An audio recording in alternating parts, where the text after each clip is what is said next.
السلام علیکم ورحمۃ اللہ وبرکاتہ۔ رمضان المبارک کا بابرکت مہینہ چل رہا ہے اور آہستہ آہستہ ہم سے یہ رخصت بھی ہو رہا ہے۔ رمضان المبارک کا پہلا عشرہ بالکل ختم ہونے کے قریب ہے، تو پتہ چلا کہ رمضان المبارک کا پہلا عشرہ جو رحمت کا عشرہ ہے، جو 1/3 حصہ ہے وہ گزر چکا ہے۔ بقیہ 2/3 حصے ابھی آنن فانن اور پلک جھپکتے ہی گزر جائیں گے۔ پھر کوئی پتہ نہیں ہے کہ اگلے سال رمضان المبارک کا بابرکت مہینہ ہم سب لوگوں کو نصیب ہو یا نہ ہو۔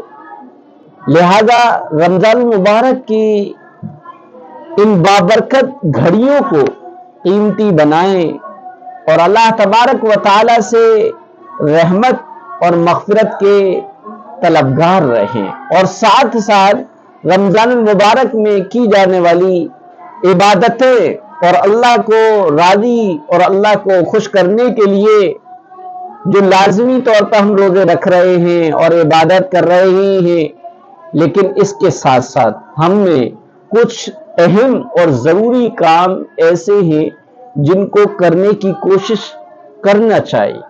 اگر ہم نے ان 10 اہم کام کو انجام نہیں دیا تو رمضان المبارک میں کی جانے والی عبادتیں، تراویح، روزہ، تلاوت قرآن، یہ سب کہیں بیکار نہ ہو اور یہ سب ہماری مغفرت بھی نہ کرا پائے۔ اس لیے ضروری ہے کہ 10 کاموں کو انجام دے۔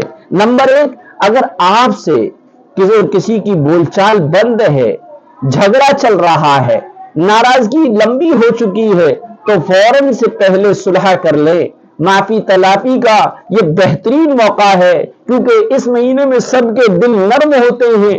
صلح کرنے میں بالکل بھی دیر نہ لگائیں۔ نمبر 2، کسی کے ساتھ لین دین کا جھگڑا چل رہا ہے، آپ نے رقم لینی ہے یا دینی ہے، فوراً اس معاملے کو کلیئر کر لیں۔ اپنے ذمے قرض کو ادا کرنے کی کوشش کریں۔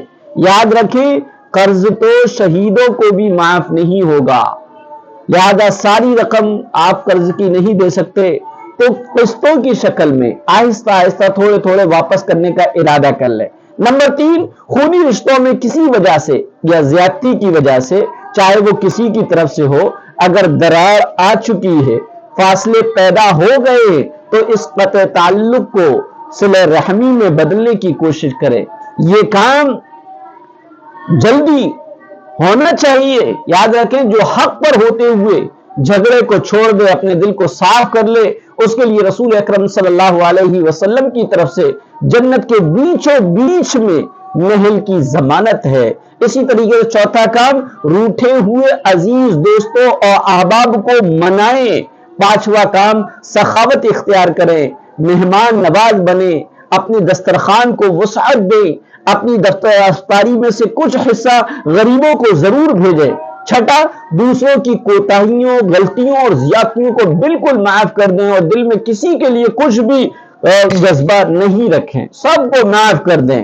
نمبر 7، غیبت، چغلی، حسد، جھوٹ، کینہ، بدخوئی اور بد اخلاقی کو چھوڑنے کی مشق کریں اور ان باطنی بیماریوں سے مکمل چھٹکارا پا لیں۔ نمبر 8، اپنے سے کم حیثیت کو عزت دے، احترام دینا شروع کریں، پھر دیکھیے آپ کی عبادتوں میں کیا لذت آتی ہے۔